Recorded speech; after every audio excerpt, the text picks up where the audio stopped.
Assalamualaikum warahmatullahi wabarakatuh. Perkenalkan, nama saya Putri Atira Ramadhani, kelas D2, NIM B24064663, mahasiswi program studi S1 Kebidanan Universitas Megabuana Palopo.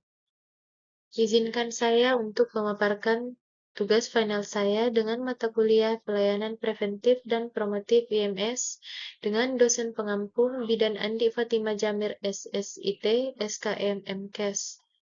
Adapun judul saya yaitu Upaya Preventif dan Promotif IMS pada Perimenopause. Tema pada pembahasan kali ini yaitu edukasi IMS pada wanita perimenopause. Tujuan dari edukasi ini yang pertama, membantu klien memahami apa itu IMS atau infeksi menular seksual. Yang kedua, membantu klien untuk mengetahui risiko IMS pada wanita perimenopause. Dan yang ketiga, mengenali gejala dan cara pencegahannya. Kemudian yang terakhir, mendorong pemeriksaan dan pengobatan yang tepat. Apa itu IMS? IMS adalah infeksi menular seksual melalui hubungan seksual, baik melalui vagina, anal, maupun oral.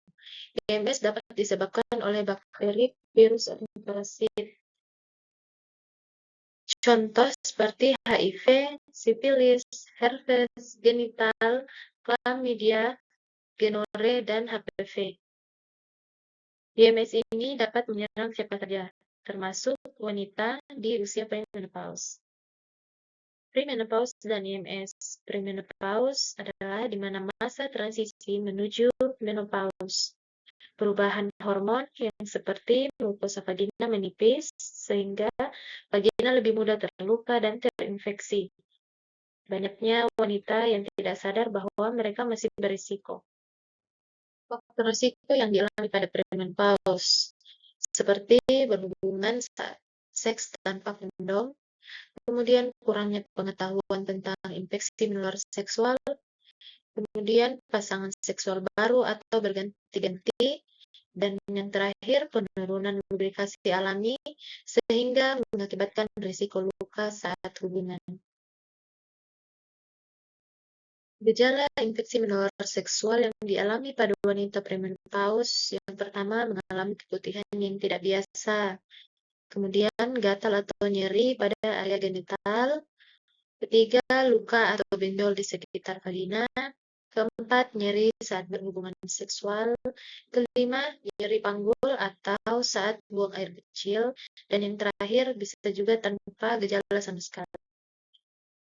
Pencegahan yang dapat dilakukan dalam mengatasi infeksi menular seksual ini, yang pertama, gunakan kondom setiap saat, kemudian setia pada pasangan, kemudian komunikasi yang terbuka, serta vaksinasi HPV dan screening rutin untuk pemeriksaan IMS.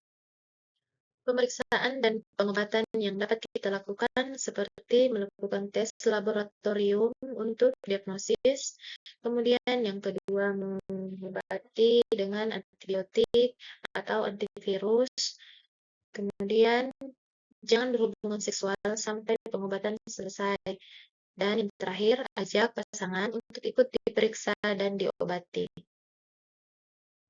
Adapun peran tenaga kesehatan dalam melakukan edukasi IMS ini yaitu yang pertama menyediakan edukasi yang ramah dan yang terbuka, kemudian mendorong deteksi dini dan screening yang rutin, menghilangkan stigma terhadap IMS, serta memberikan dukungan psikologis pada klien. Adapun kesimpulan yang dapat kita ambil dari edukasi ini, yang pertama, wanita premenopause tetap masih berisiko terkena IMS. Yang kedua, deteksi dini dan pencegahan itu sangat penting. Yang ketiga, edukasi dan komunikasi adalah kunci utama.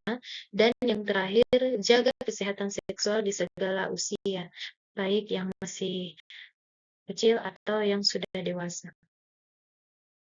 Terima kasih. Sekian dari saya. Assalamualaikum warahmatullahi wabarakatuh.